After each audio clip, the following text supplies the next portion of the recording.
Yo, we got ourselves Alphas over for the team 1 as on a Holy Death. We got Jeremex on that team. We got Milo. We got Sensei. Lots of monks tonight together with Chicago hanging around. Looks like not going to be first up with Arda with a donut, my man. Keep up the great work. Dalaran, man, keep up the great work. Can we get a hashtag Arda in chat, boys, showing appreciation with a wonderful donation. Thank you so much, my guy. Appreciate the support. Over on the team 2, we got your boy Chill Pills in his full and holy glory this time. We got ourselves CLB Austin. Is this Seavark by any chance? Because I'm seeing the name Austin, makes you think maybe that it's Seavark and Null. We got a second path in the back. It looks like he's taking his time. Going to be going later. We got Scarlet as an arcade. We got us Vulor as an Affliction Warlock. And we got CB Lawson trying to see if he Fist of Fury lock down Jeru, but the evasion. Dodging them fists. Trying to avoid any kind of damage from the Monk of the bad. Going to be still CLB. Trying to see if he can lock him down in cap with a quick jab. Lexi. Oh! Jeru has no health. And Zuen mauls him down. Oh my goodness. That must have been the fattiest Rising Sun Kick or something there. That got the Rogue so low. Locked him down. Got him in an in-cap. Hit big damage. Forced the Rogue at no health. And Zuen finished him off as the Rogue had nothing left. With Alphas over for the team 1, going to be up next. Got himself the grippy hand, ready to go, just trying to get the line of sight of CB Austin, summoning up the Army of the Dead. Mr. Fury is the only thing that's stopping the army from attacking him. Stone onto CLB, but he looks like he's going to be going down. With a Monk dropping as the Army of the Dead swung behind him. Quick stun to lock him down. No trinket. Couldn't really get out of the Psychopath. Trying to see if he may be able to best this Unholy Death that he's playing very defensive. IBF Lichborn trying to see if he can sacrifice the bat. And that's going to be as much runic power going most likely into Death Calls on himself. But it looks like Lichborn ran out. So you may have to get close with Psychopath and potentially go for spam Death Strike. Zuen joining in. That's going to be a lot of damage that he has to mitigate. Just trying to see if he can walk away from Psychopath as best as he can. But he's getting absolutely blasted out with punches and kicks and not a lot of health. And a quick touch of death, putting the poor boy to the ground. With Milowin's going to be up next. Man, so many monks back to back. But if all these monks go first, I think they'll end up exhausting each other cooldowns pretty early. Psychopath with a tricking. Gonna be Milowin's tricking in as well. A Psychopath popping damage was on Fist of Fury for Fist of Fury. Both of them just locked each other. Massive kick out of Psychopath with a Karma out of Milowin's Psycho. Going for a Karma of his own. Looks like it's Karma for Karma. Milo not going anywhere, but he does get kicked down. Oh my goodness. With Chicago gonna be up next. Getting an immediate flame shock with a chain harvest on the Psycho. Trying to see if he can take him out of the game. Can they do it? Psycho trying to see if he can back up out of there.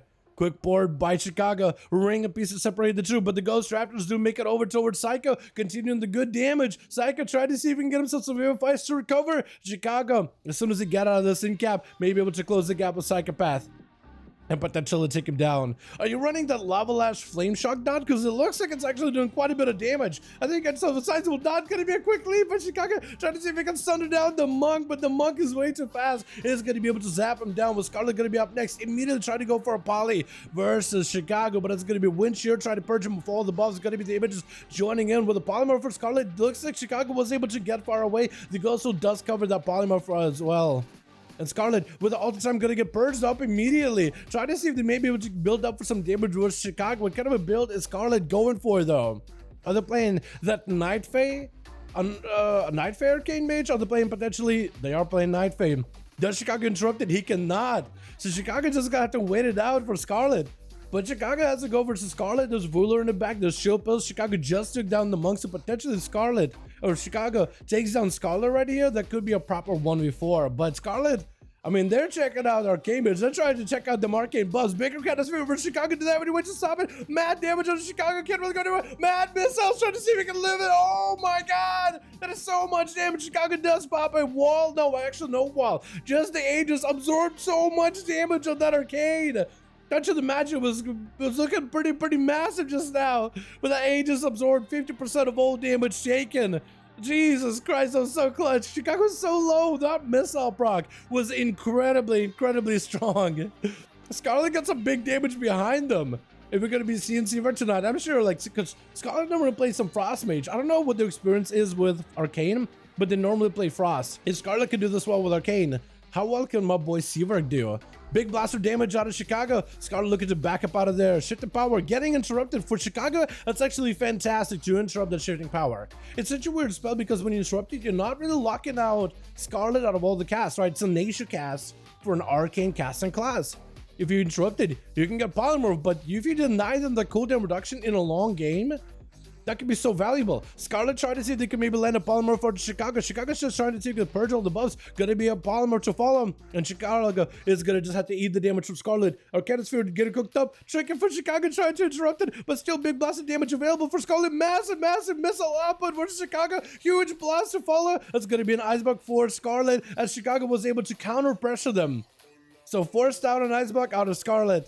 And Chicago is plenty healthy. Man, those missile ramp does work. And that was just Scarlet without arcane power either. That was just rune power. 6 minutes into the duel, 10% dampener, boys. We'll see where we go from there. But Scarlet trying to get himself some images, just looking for the survivability right now. Lead by Chicago does get slowed immediately by Scarlet. That's going to be immediate interrupt onto that restricted power. But at least Scarlet is able to keep himself moving. Having that castle nature interrupted keeps you moving, keeps you polymorphing, keeps you casting, keeps you blasting. But Chicago may have Scarlet super low. Does interrupt him on polymorph, trying to see if he can purge the buffs. Looks like all the time was removed completely. Scarlet doesn't really have anywhere to go. One more zap on Chicago. I think it's over. Does get seed pot in. And there's no way Chicago doesn't take Scarlet down. That is so rough, man. Oh my god, the amount of pressure that Scarlet has with Chicago is actually insane. Though you have to make sure all that burst is perfect if you want to make sure it's a kill. Gonna be Chicago with the Aegis Stricken really early. Shieldpus trying to see if he can crack right through it. Gonna be a mix of physical damage from the undeads and the shadow from the grippy hand. And Shieldpus trying to see if he can find through Chicago. Chicago played a very defensive wall and a bunch of healing to follow him as they're trying to maintain themselves. Shieldpus actually seen his health drop below 50%, stuck in the same totem as Sadie totem, with Chicago can't really go anywhere. Just absolutely just stuck in the ring, able to sacrifice his pet in order to delay his ultimate demise, dropping down the AMZ, trying to see if he can reduce some of the magic damage, but he's ultimately found super low on health. Lichborn to follow, trying to see if he can survive. So, oh my god, the Stormkeepers. Why do you keep calling Stormkeepers? Sundering to follow. Does end up sundering the ground he stands on. Man, that is rough. That is rough, but Chicago so far has been able to valiantly fight through everybody. Able to blast through the newly found buffs of an arcane mage. Able to not succumb to the full might of the unholy Death Knight. Vulor playing a Necrolord, by the way. Wait, are you going for a Drain build or like a Shadow Bolt build? You gotta go going for like a Shadow Bolt build, right? Necrolord, Necrolord Affliction Warlock is weird. It can do well.